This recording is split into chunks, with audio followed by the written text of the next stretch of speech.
Welcome to the Soul Tribe Podcast. The Soul Tribe Podcast was created to help you navigate through the world of spirituality, wellness, and self-development in an easy, grounded, and relatable way. We break down everything from the AKASHIC Records, manifesting, spirituality, and so much more.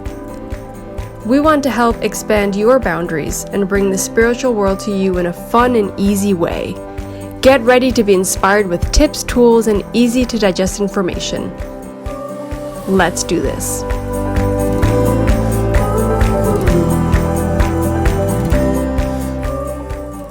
Hey Soul Tribe. Today's episode is an interview with Anne Bayford. Lorena actually got a reading from her and she loved it. She's a psychic medium. But she has a bunch of other titles, which we'll get into in the interview. But Lorena has only great things to say about her experience with the reading, and also speaks to us about past near-death experiences and how she felt it, how it was for her, you know, what it taught her and what it brought to her life after that. Such an interesting story, and such a, you know, it's crazy. It's crazy to hear how someone's wake-up call, you know, to change their path, to change their life is so drastic. You know, for Lorena and I, our wake-up calls were very different. That NDE that she had, or she had more than one, but the specific NDE she had, which she talks about, it changed her life, and it made her kind of reroute and do what she's here to do. And we talk about her work and what she does and the things she kind of teaches, and how she helps individuals with her readings and how she connects. So I hope that you enjoy the interview. We really enjoyed hearing her stories because it was the first time where we heard about someone's specific NDE. So it was really interesting and different for us, the interview. We also want to thank all the students that we had.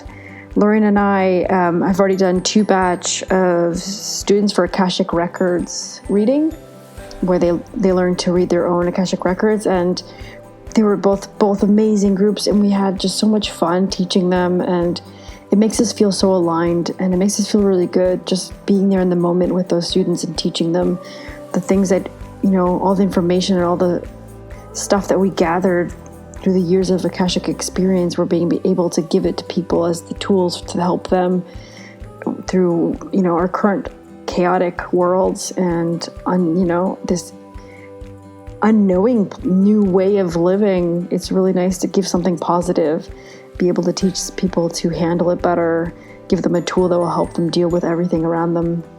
So I want to thank the students for that.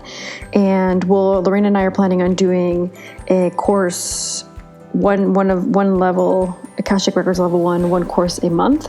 So if you're interested, you can contact us via the form on our website, or you can DM us on Facebook, or you can DM us on Instagram. If not, you can also contact us at soultribeacademy@gmail.com. So our next class is for June, and we can't wait to meet the next batch of students and interact with them and teach them, and just, you know, we're learning from them too at the same time, because they have things, you know, stories to tell, and it's really fun, and they're all amazing. So thank you to the students. We love you guys, and can't wait for the next batch of students, and I hope you guys enjoy this interview. We're here with Anne Bayford, who is a psychic medium, cognitive hypnotherapist, neuro-linguistic practitioner, and life coach. Did I get those all right? You did. Well done. A mouthful. Yeah. So I know what a psychic medium is. What exactly, a cognitive hypnotherapist, what was that again? Okay, so it literally just means that, so originally I trained as a counsellor, and I didn't find that was enough for my clients. So it was about 20 years ago.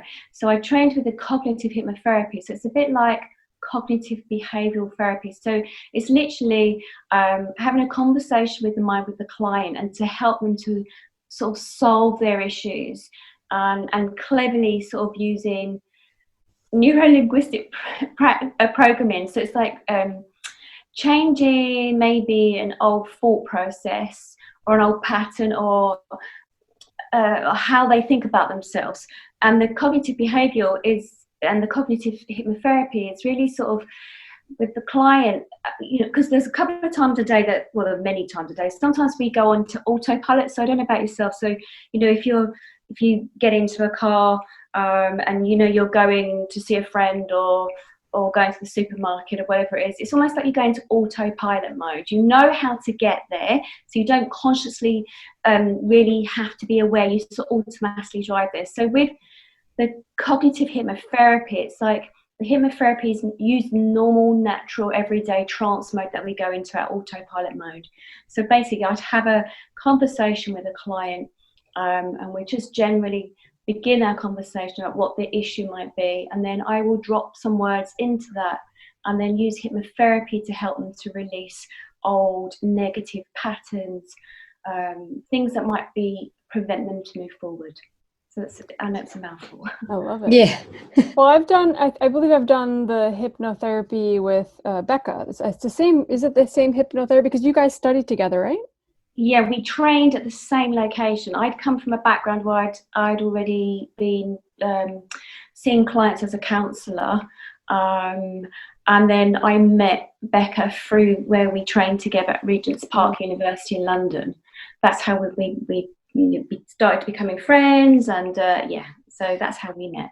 So maybe I should give people a little bit of background. So I met you through Becca. Becca recommended you, she didn't even recommend you. She just spoke very highly of you and told me some interesting stories. And I was like, I need to meet Anne. I need to get an appointment with her.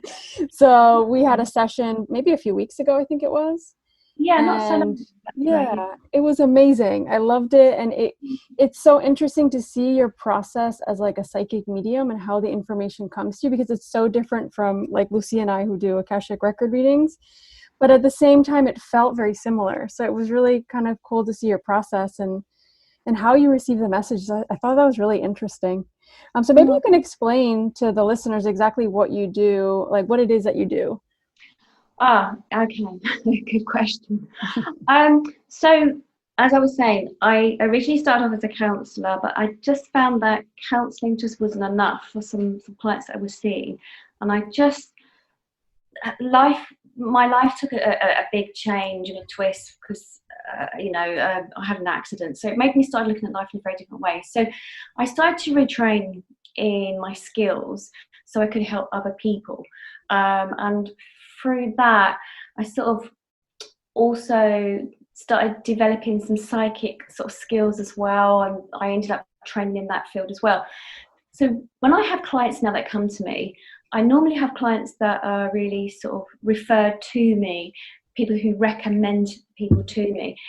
So I might have a client that might come to me who've got problems and issues with anxiety or phobias or fears. And when I'm sitting with them, I suppose a normal therapist would be taking notes and working from the logical mind and consciously being aware of how you could help that individual person.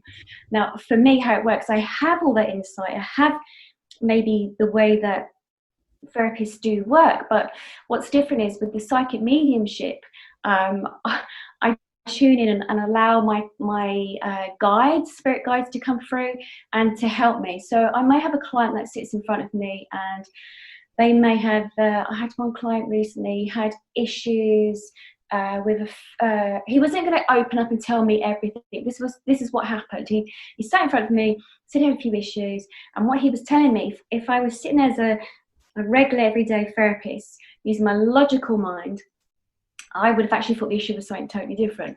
But what actually happened was I had a grandma that actually popped in from the other side who prodded me from behind and said, look, this is what's happened. He'd had something happen to him as a child, and she showed me the actual image of what's happened.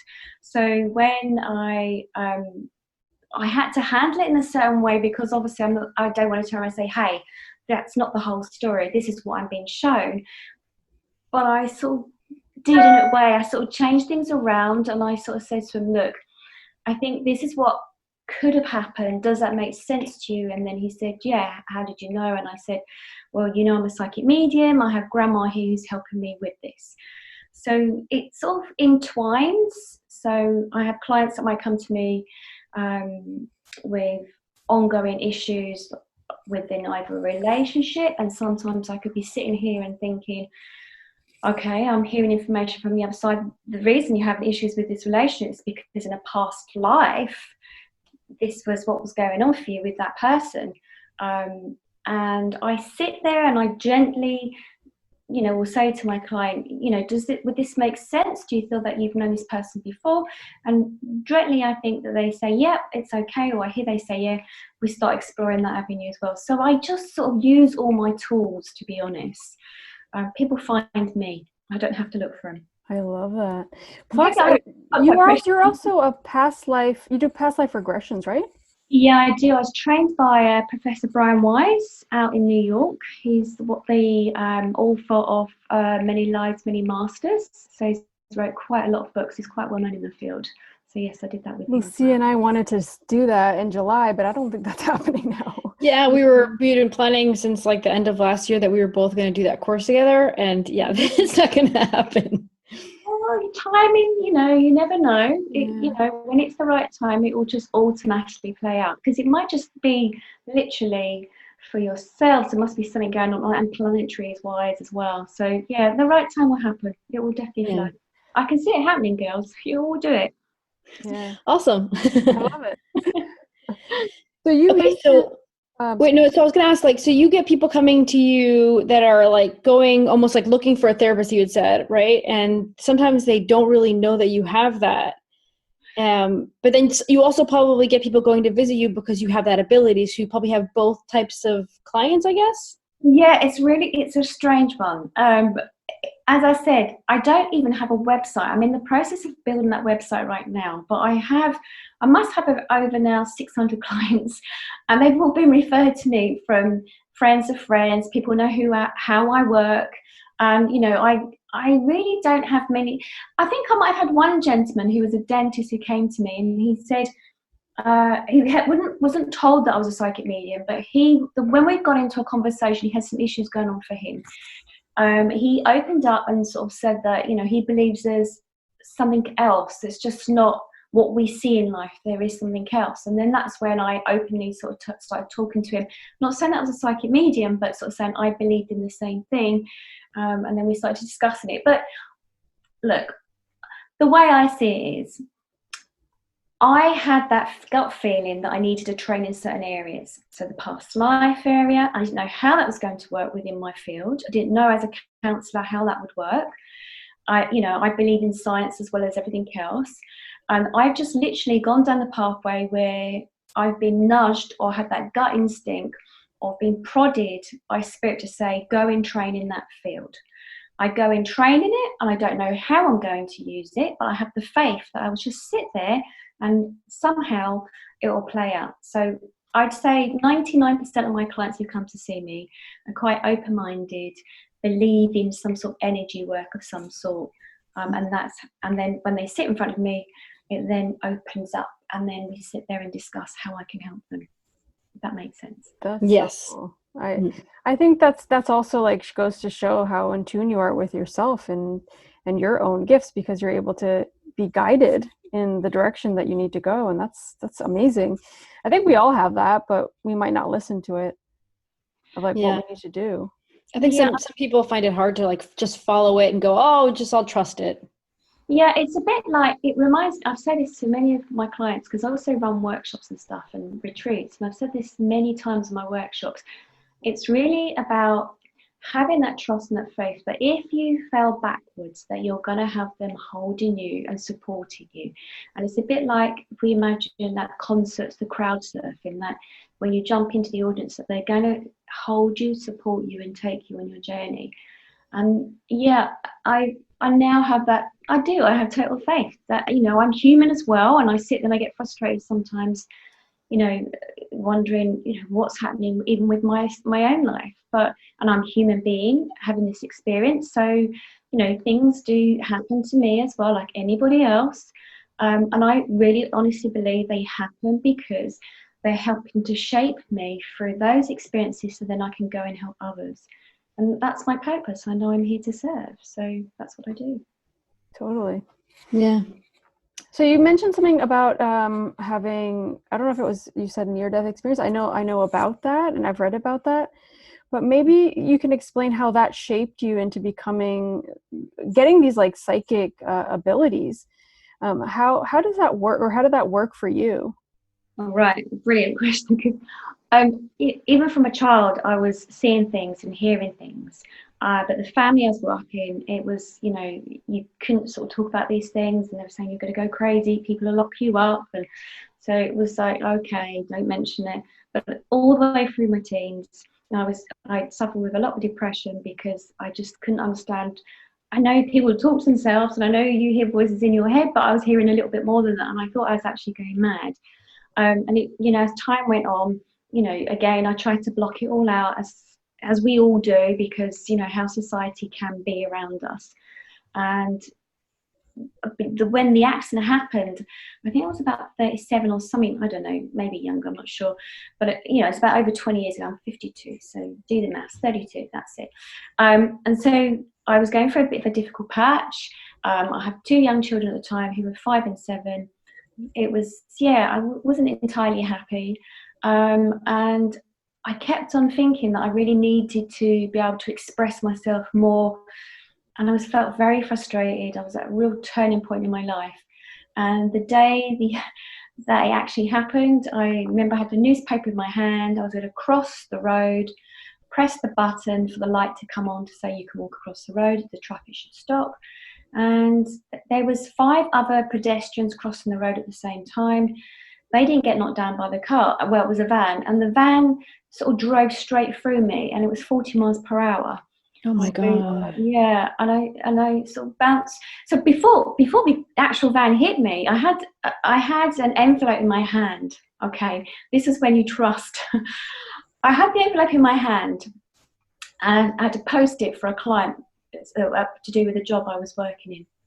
And in my head, I was like, shall I post the letter? Shall I get my newspaper? I will go pick the kids up from school. I might miss my train. I was doing all this in my head. And then I heard a voice. And I heard the voice, and the voice said very clearly, go and get the newspaper.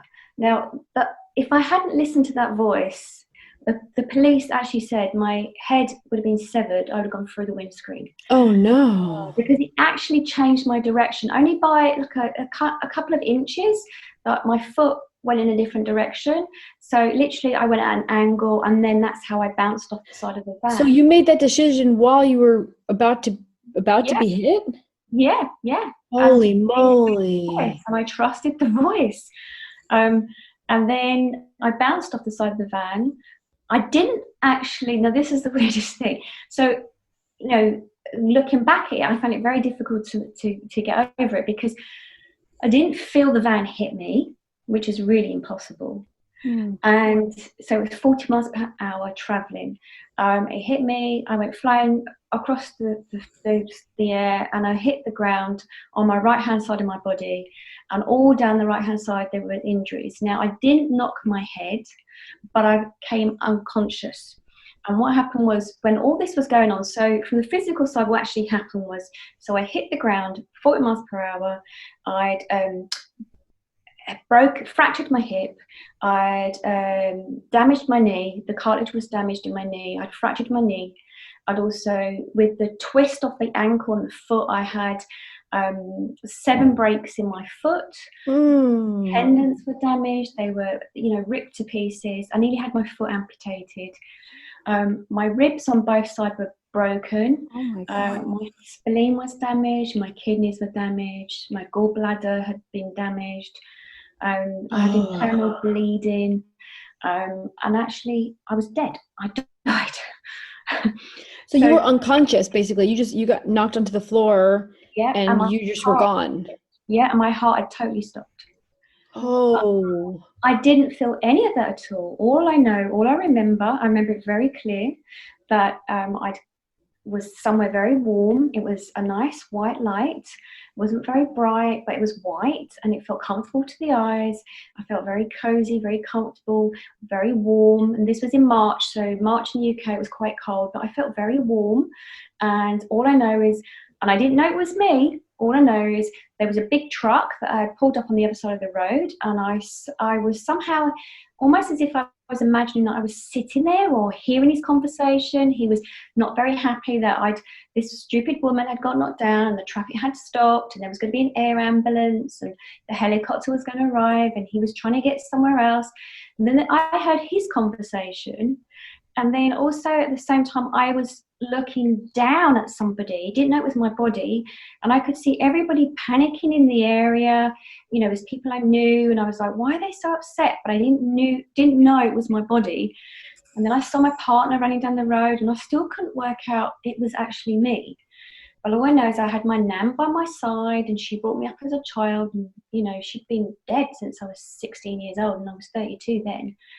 And so next thing I know, my partner had been bending over my body, but she didn't know it was my body at that time. And I was sort of looking down, and the weirdest thing is I was also somewhere else, another dimension at the same time. This is where things get a little bit... I was being shown records, I was being shown scrolls, I was being shown part of my life. I was being shown quite a lot of information, but it felt somewhere else, and it was the weirdest thing ever. That's why I think we had mentioned it seemed like it was like your Akashic records that they showed you. Yeah, spot on, totally. And so when you saw that, at that point, did you go, something different's going on here? Like, did you pick up that you were gone in a way? No, it just felt natural and normal for me to be there and engaging in a conversation with a being. And I remember it was just the weirdest thing. It just like, I was just there having this conversation. I didn't feel I had to be somewhere else. It didn't feel weird or strange at that time. When I'm looking back, it feels strange thinking about it. But at the time, it didn't feel strange. It felt that I was in the right place at the right time. It just felt normal. And I didn't feel a pull back to my body or nothing at all. And I've had 3 near-death and out-of-body experiences, and I've had one recently too, so they've all been slightly different. But that one, it was only when my partner actually put his hand on my head, was stroking my hair, and then I was like, I could feel from his heart how much he sort of missed me, and it was ripping at his heart, that the heart connected with my soul, and then I was aware of it, but I was still not in my body. I'd actually died. It was only the ambulance arrived, and then they paddled my chest, sort of electrocuted me in a sense, sort of brought my back, started my heart back.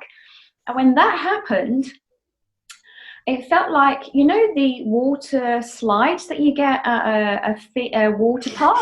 Yeah. That's how it felt, as if I was coming straight back from somewhere else. Oh, that's so weird. And I sort of jumped back into my body.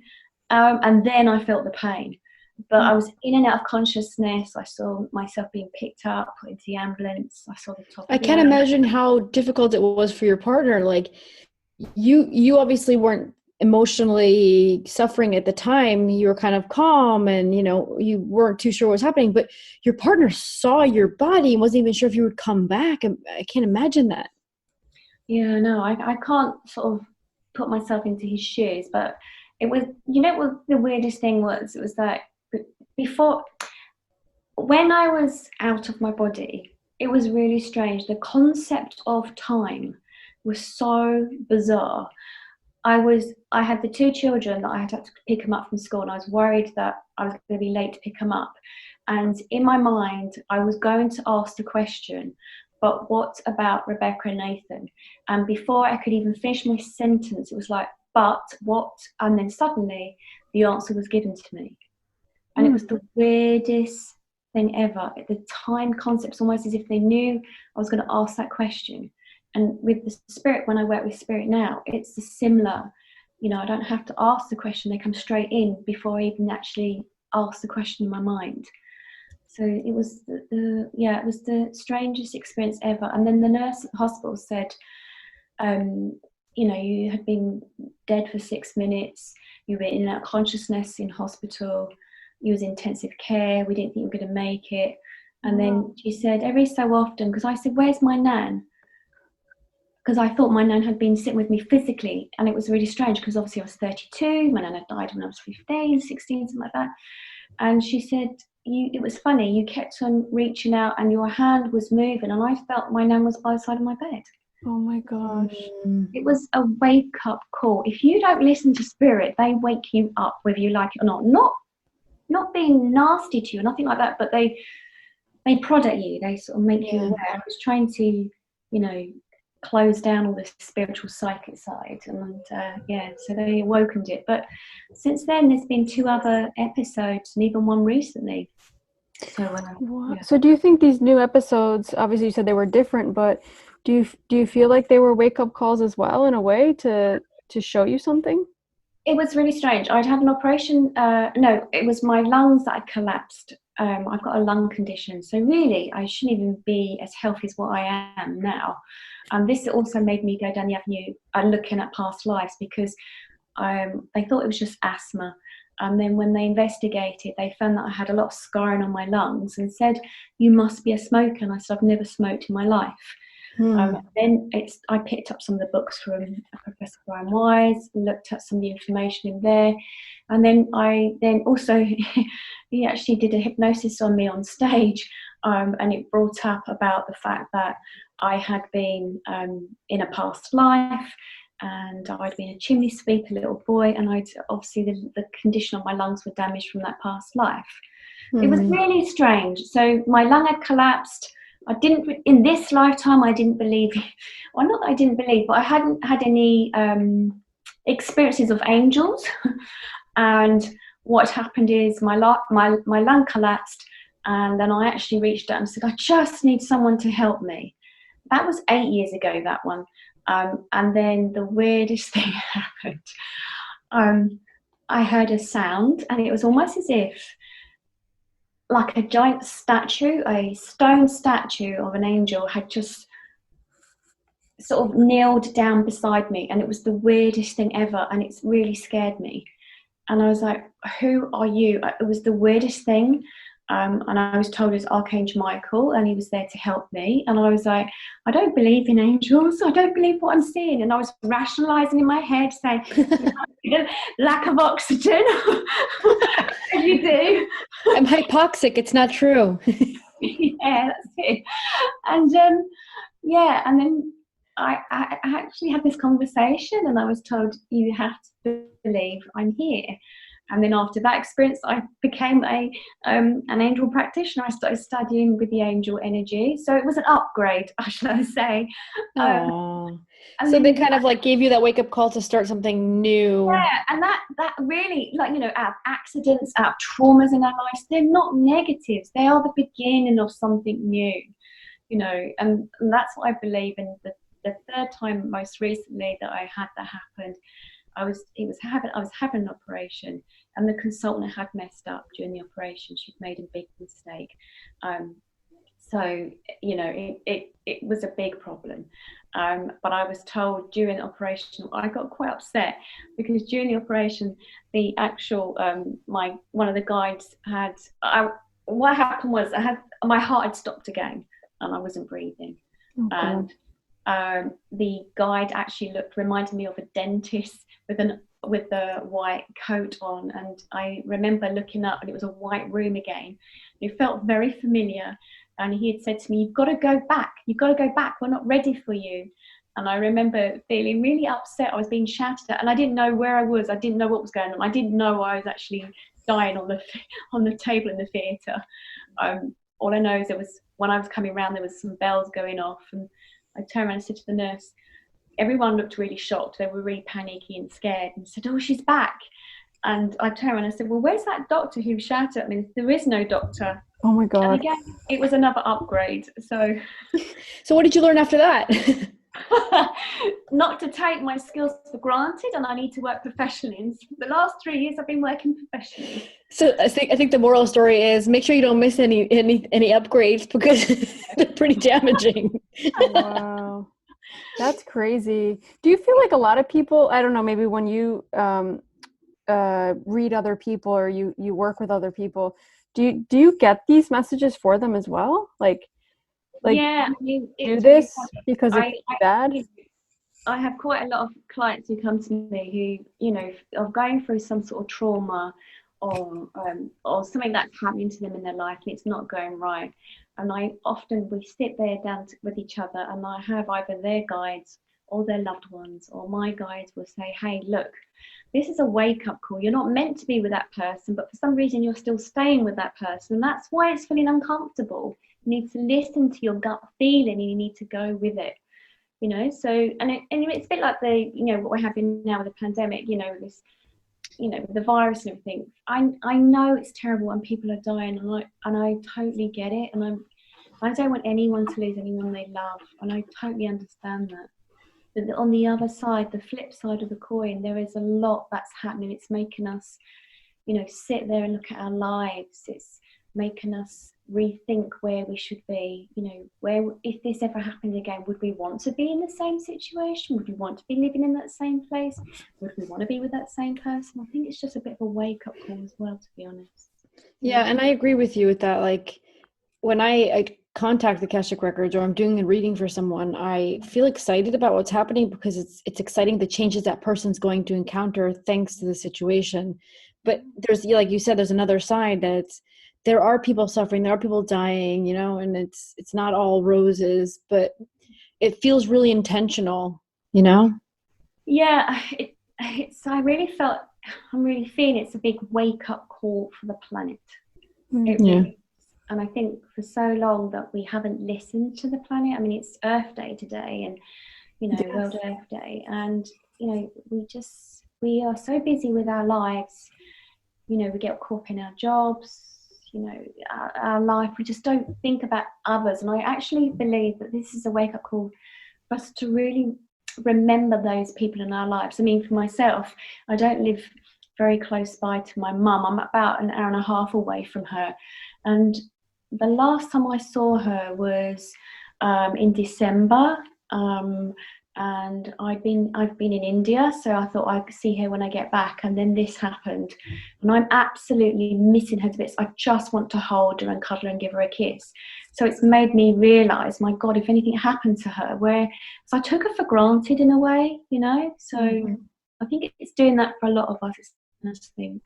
I think it is, for sure. And I feel like a lot of people even, like, I don't know, they might be Skyping or Zooming with their families, but they're talking to them more and they're reaching out more and checking on them, which maybe they didn't do before, and that person might have needed that.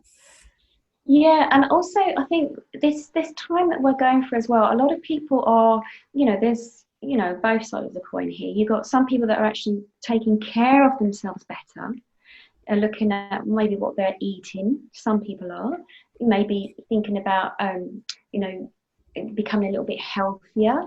There's a whole combination of things that are going on here. And then you've got the others that are sitting there. And I did this at the beginning. I was like, great, I'll pig out on the crisps and the chocolate. I sat on the sofa and I was pigging out, eating my chocolates. And I was watching all the movies on Netflix, really enjoying it. And then I was like, no, it's got to kick my ass, got to get up now, got to start doing things, got to be productive. Because when we get out of this, and we are going to get out of this, and I don't see it being forever and ever, I feel there'll be restrictions, but I feel it's like ready, steady, go, get on with it. It's going to make us realize we need to get on with it. But be prepared in a different way. Kind of like, I feel like this might be kind of like a near-death experience kind of situation for all of us. It's like making us review our lives and then having to start over in a different way when this is all kind of subsided. That's the way I feel it, at least. I feel it's more about reevaluating where you are. I feel this is, for me, it feels like it's the time before you actually have something physically happen to you. So, I was saying about my accidents that I happened, I got knocked down by the car, but before the car hit me, the van, before I actually died, I had that little bit of an interlude, a time before that, weeks and months building up to it. And I chose to sort of ignore it. And I think this is sort of, we're in that sort of period where we've been ignoring it. And yes, we're trying to deal with bits and pieces, but it's a funny one. I'm hoping that it will help people, and it depends on the mindset, to be honest. It really does depend on the individual mindset. Yeah. I don't know. The feeling that I get is it's here to create a change, but it's here actually to prepare us for something else. Do you know what? Prepare us for something else. I mean, for me, to prepare us for something else, I'd say it's the next upgrade in ourselves.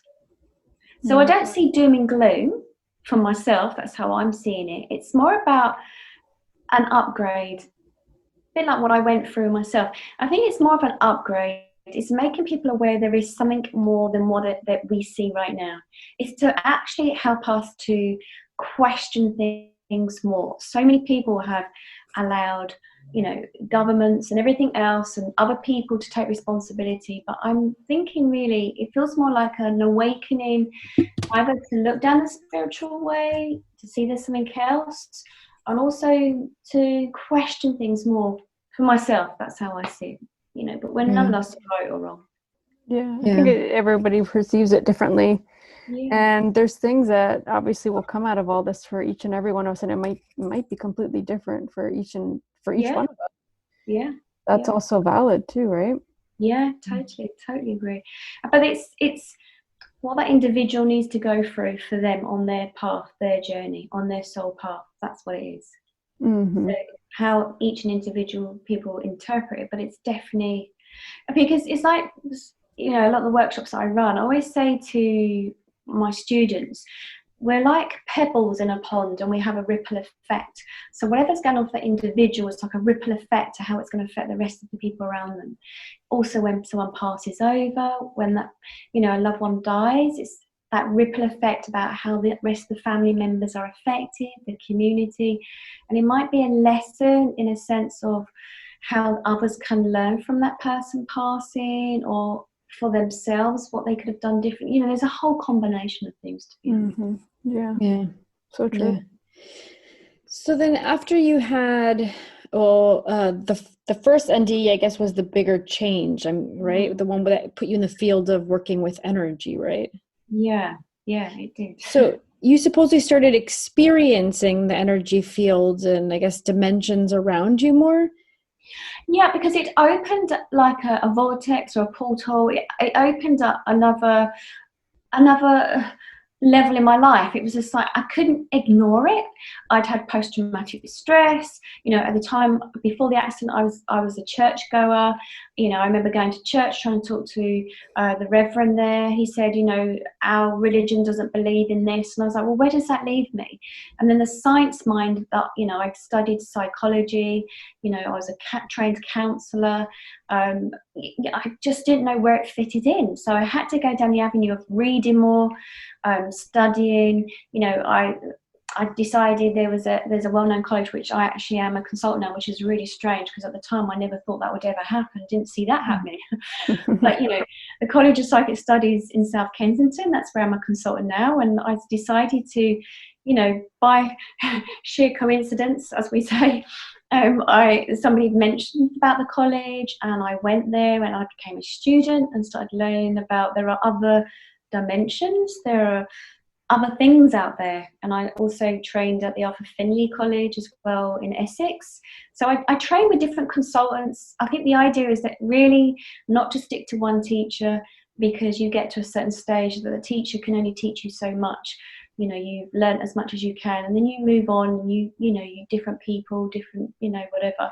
But I started becoming aware there were different dimensions, which sounds really bizarre, I know, but I'd look at a tree, and even now I find it very strange. I look at a tree and it's almost like a matrix, like the coding of the tree. I can see that quite clearly on the tree. So numbers and symbols, and how everything really around us is quite an illusion. That's so crazy. It's crazy, yeah. That'd be weird, just seeing things differently than how we see it in 3D, I guess. Yeah, it's really strange. I mean, if you think also, when you connect to spirit, I mean, I'll sit with a client and they'll say, well, I don't know how you know that information because that relative's been dead for so long. I said, hello, I'm a psychic medium. They're dead. That's my job. And, I was saying to you a little bit earlier that, my my internet, the connection's been playing up. Well, it's similar to like when, as a medium, sometimes you try to connect to spirit. Sometimes that plays up, but it's all in the energy field. You know, if I open up my heart chakra, and want to connect, I come from a loving place. It's easy. It's like a magnet. Then it helps them to come forward too. But there's so many different dimensions now that I'm aware of, which I wasn't aware of before. So do you think, because I have this question myself, and I've asked myself this so many times, do you think everyone has the ability to tap into like their own psychic abilities, or is this something that people are kind of gifted with when they're born? No, I honestly believe that everyone can do this, being psychic, okay?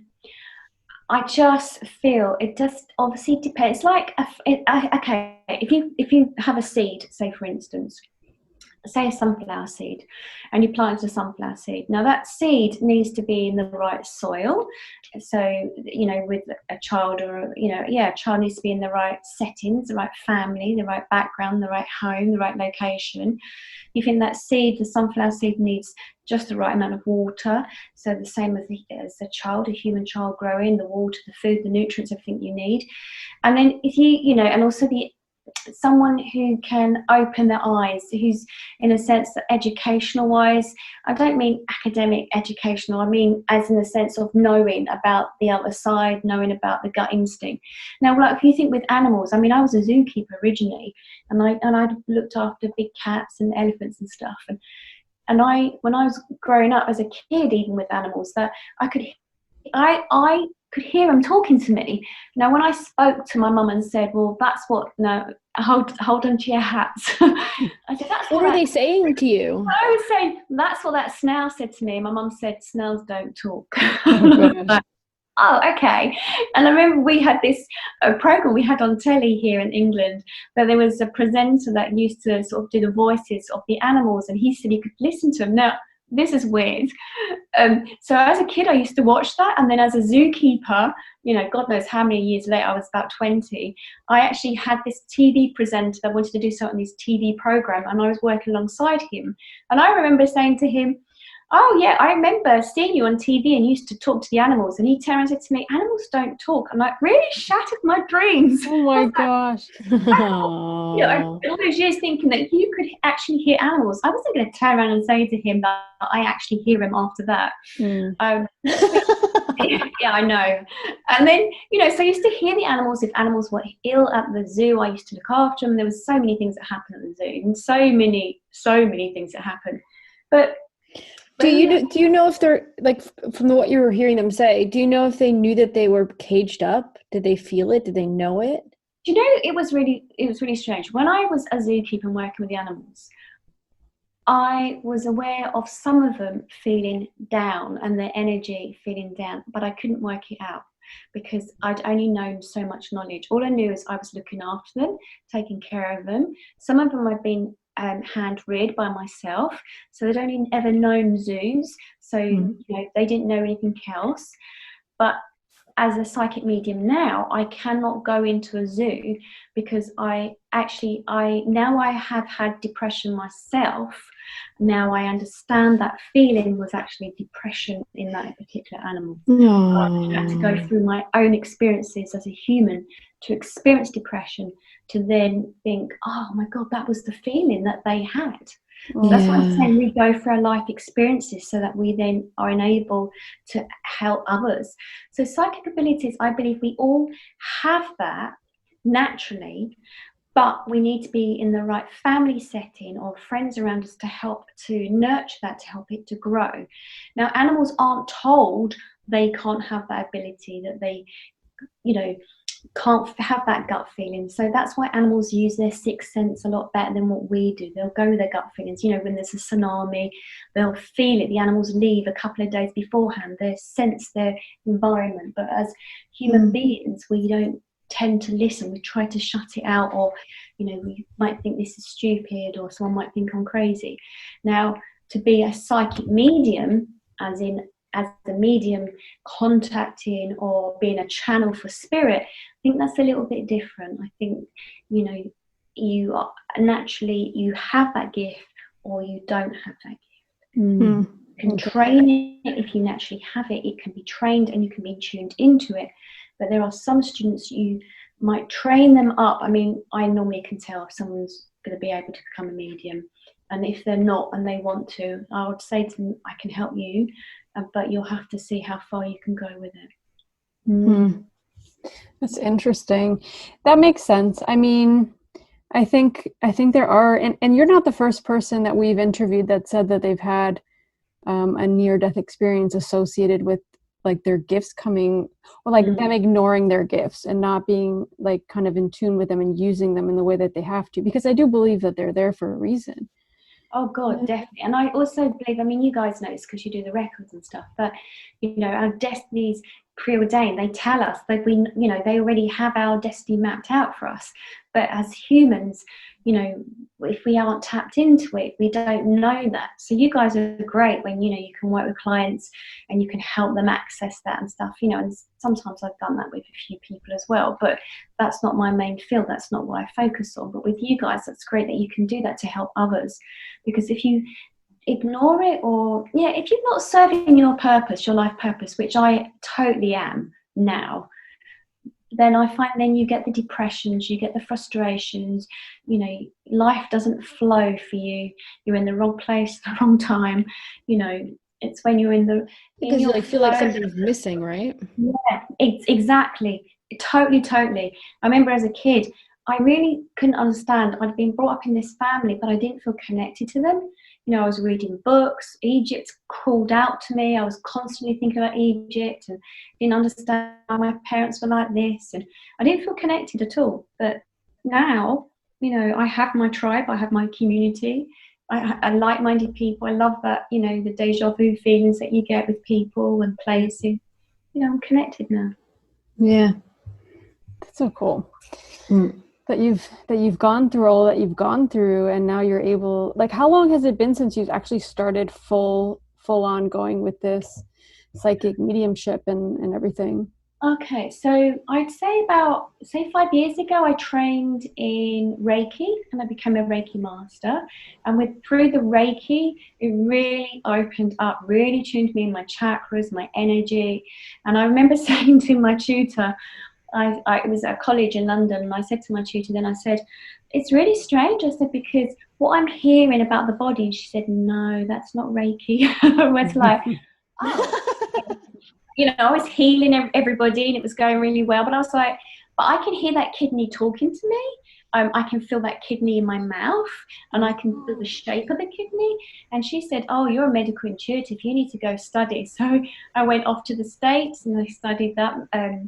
I became a medical intuitive, and I was interested in that. I was like, okay. So each step has been like breadcrumbs. I've been following those breadcrumbs, those stepping stones that the universe, spirits have been sending me. So from the Reiki stuff about 5 years ago, I became more of a medical intuitive and a Reiki practitioner.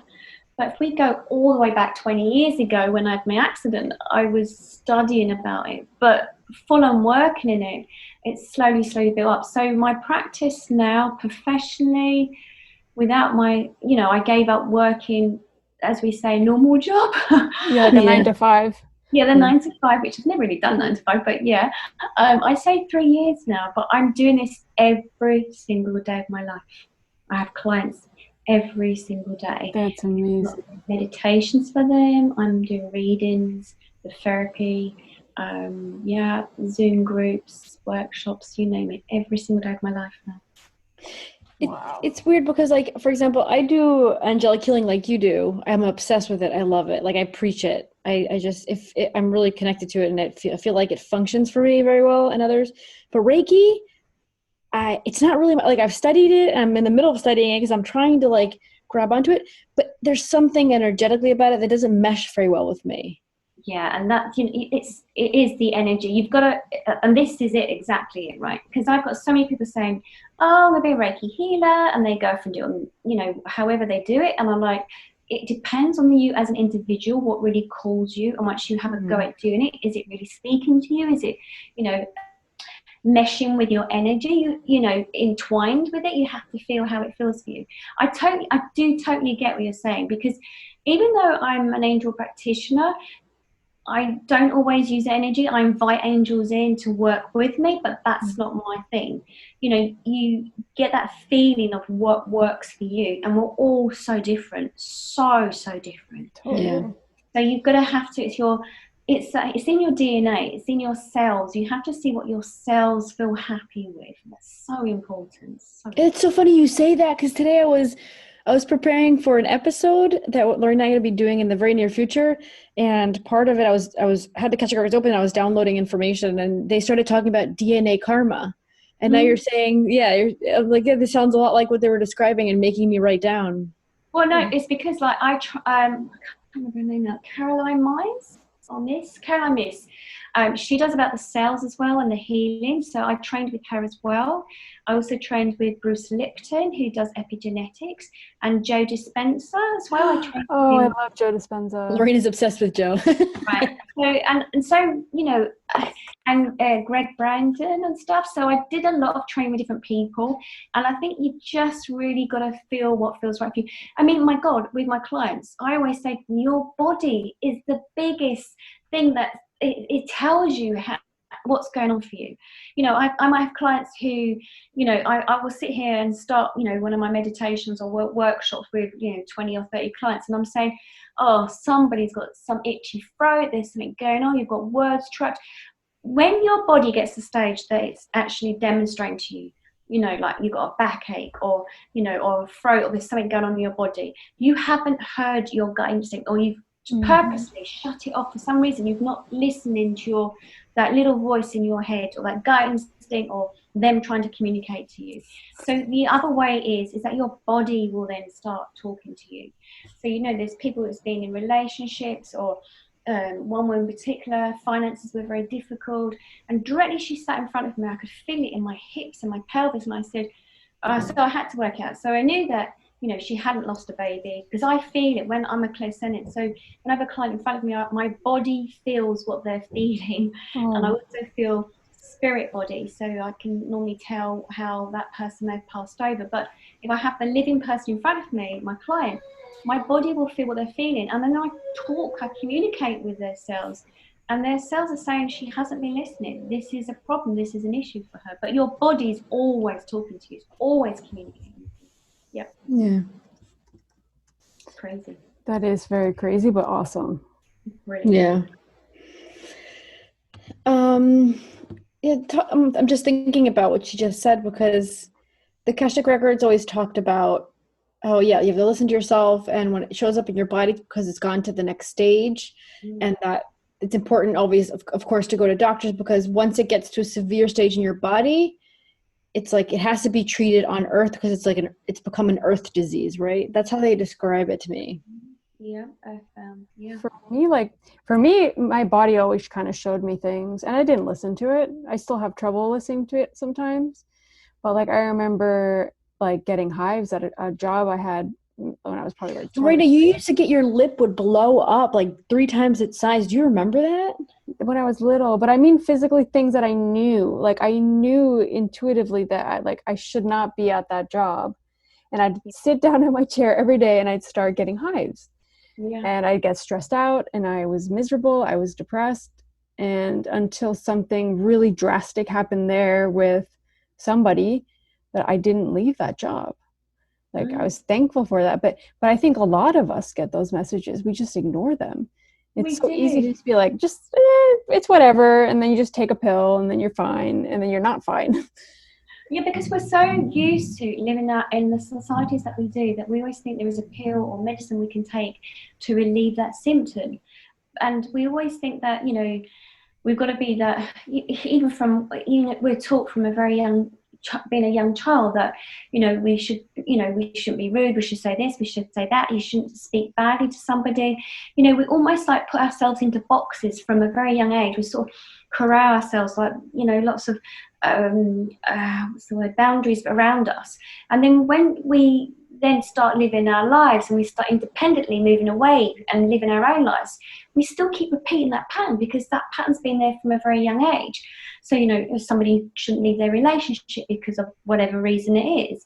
But if you feel your gut instinct, saying to you, you've got to leave that relationship or you've got to leave that job or whatever it is.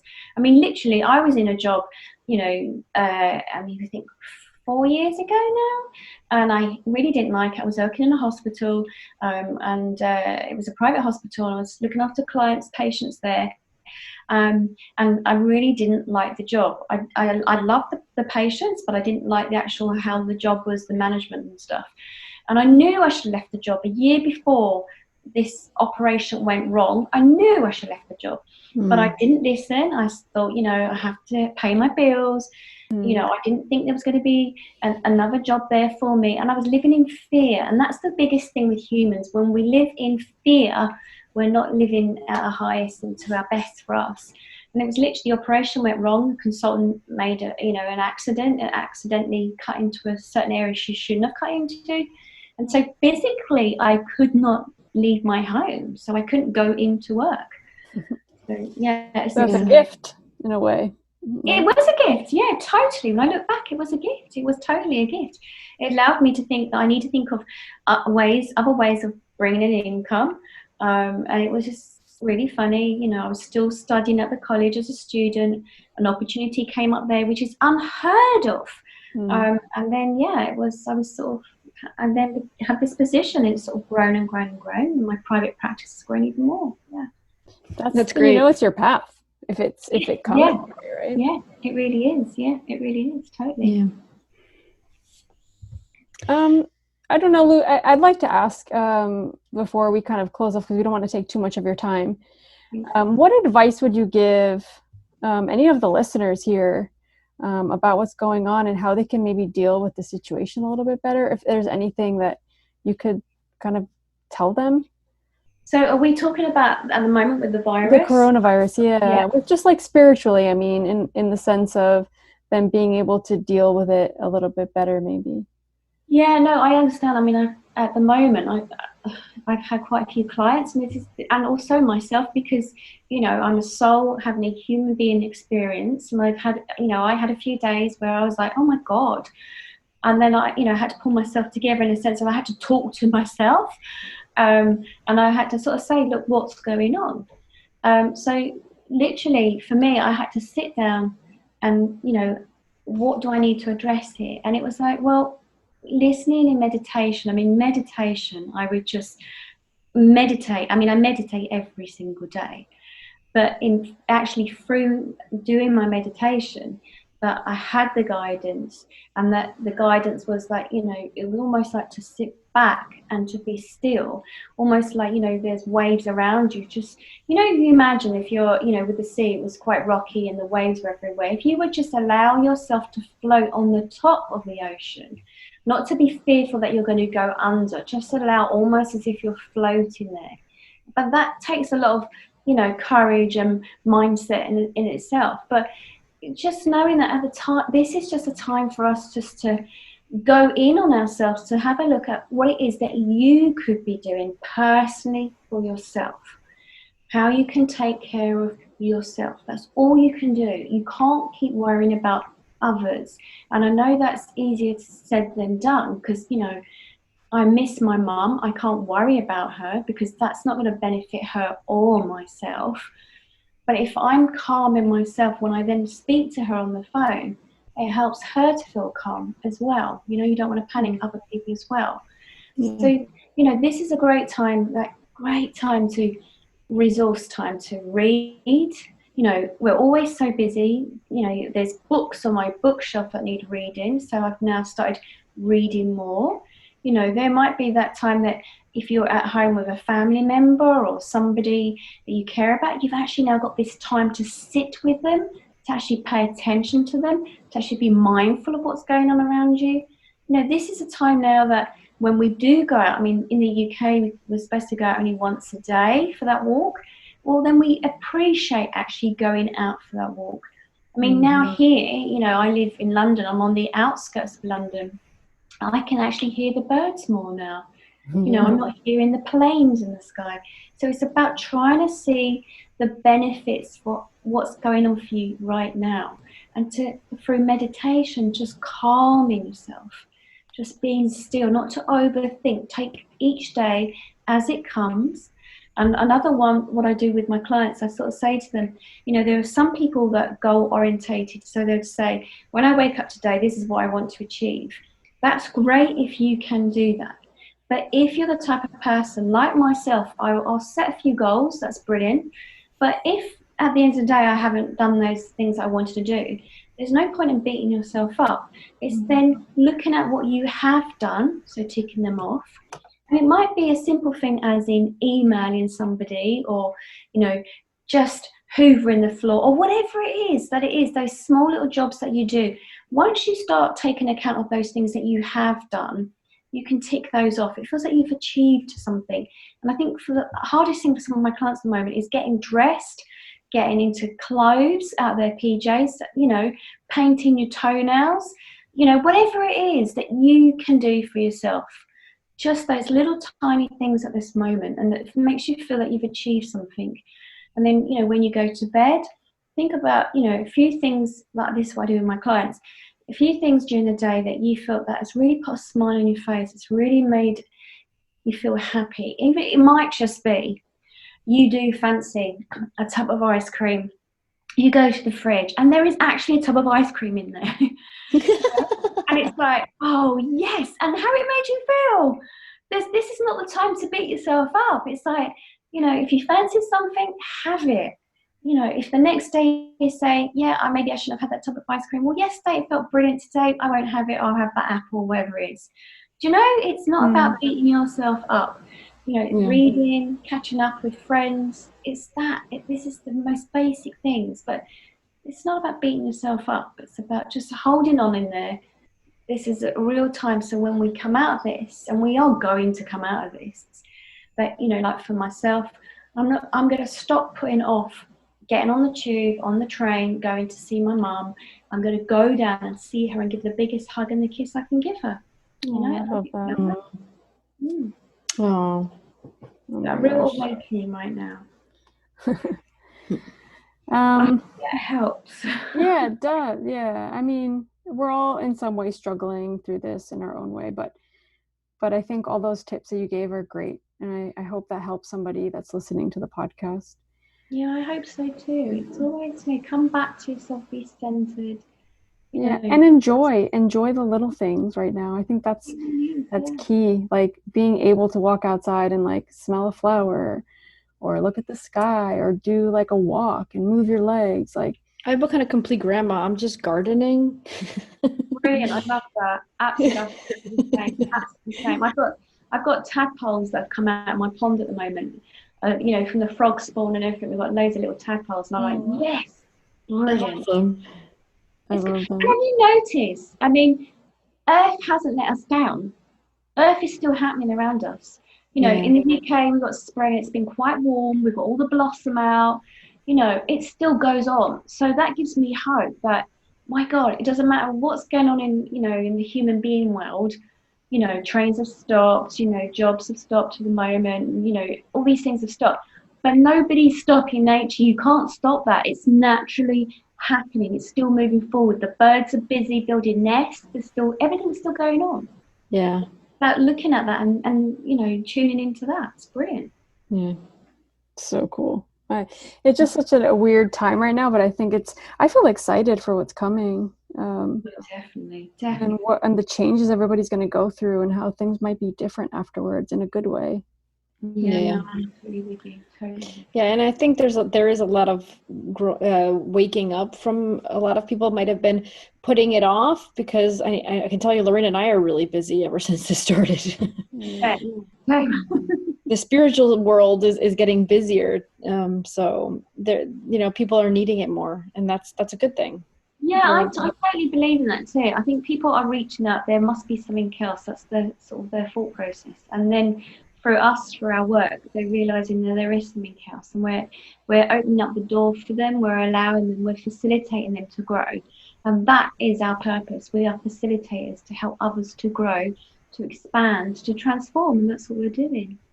Oh, I never heard it that way. That's really nice. That's so cool. Yeah, I love that, the way you express that. Yeah. Well, for That's me, how it feels. It does. It feels like at the moment we're in like a chrysalis, a cocoon. So taking time to sort of our bodies to absorb, to go through, I think we're going through right now. And when we come out of this, we're going to be like butterflies or moths, and we're going to come out and we expand our wings, and we're going to, we're growing all the time. Yeah. Amen. Amen. Yeah.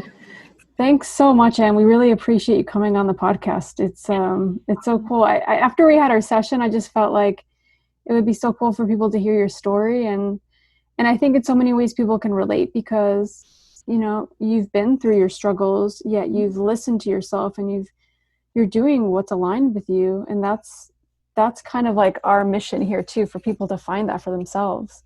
Yeah. So really cool. I think the most important thing is when you're going through trauma, tragedy, or anything in your life that you might feel stuck or frustrated, it's really just, it's like that chrysalis, that cocoon. You're going to come out of this a much better person. Mm-hmm. You just have to hold on in there while you're there. I believe that. Yeah, I agree. Yeah. So maybe right before we leave you, can you maybe share with people how and where they can reach you? And then we'll also put that in the show notes as well. Yeah, brilliant. So I'm on Instagram. So it's Anne, ANNE Bayford, BAYFORD. And I haven't got a website at the moment because I'm actually just working on that. But I have an email address. People can contact me if they're interested. So it's going to be Anne Bayford at globalsoulsister.com. Oh, I love Soul Sister. Yeah. Well, sorry, go on. Perfect. Yeah, we'll put all that in we'll obviously get more links if needed, but we'll share all that with everybody. So if they want to reach out to you, maybe get a session or speak to you or ask you any questions, I'm sure they can reach you. That'd be brilliant, because Global Soul Sister, because literally I have clients around the whole of the world. Oh, that's why the name? Yeah, that's why the name. And I run my own retreats around the world for my clients as well. So that's the whole reason of Global Soul Sister. Oh, globe. That's so cool. Yeah. Thank you so much. Thanks, Anne. We really appreciate it. With you. Nice talking to you. Nice talking to you too. Thank you so much. Okay. Bye-bye. Bye. Thank you, everybody, for tuning into this episode. We really appreciate your support. We want to say a big thank you to Anne for coming on the podcast and talking about her story and really sharing some inspirational ideas and information, as well as giving us a little bit of her feedback on what's energetically happening right now, because I think a lot of us are very curious about that. And yeah, I think we all can find some type of message and inspiration in what she said on the podcast. She's, I think all of us have some type of path that we need to follow, and we might be stuck. We might not know if we want to follow that path, but know that whatever is the most aligned for you is there. Then you need to follow that. You need to follow your heart. You need to follow your intuition. And I think her message is so clear in that sense. So we hope that helped you in some way. Be sure to follow us on Instagram. Our Instagram handle is @soul_tribe_podcast. As well, please share this episode with anybody you think might benefit from this information or this message or this story.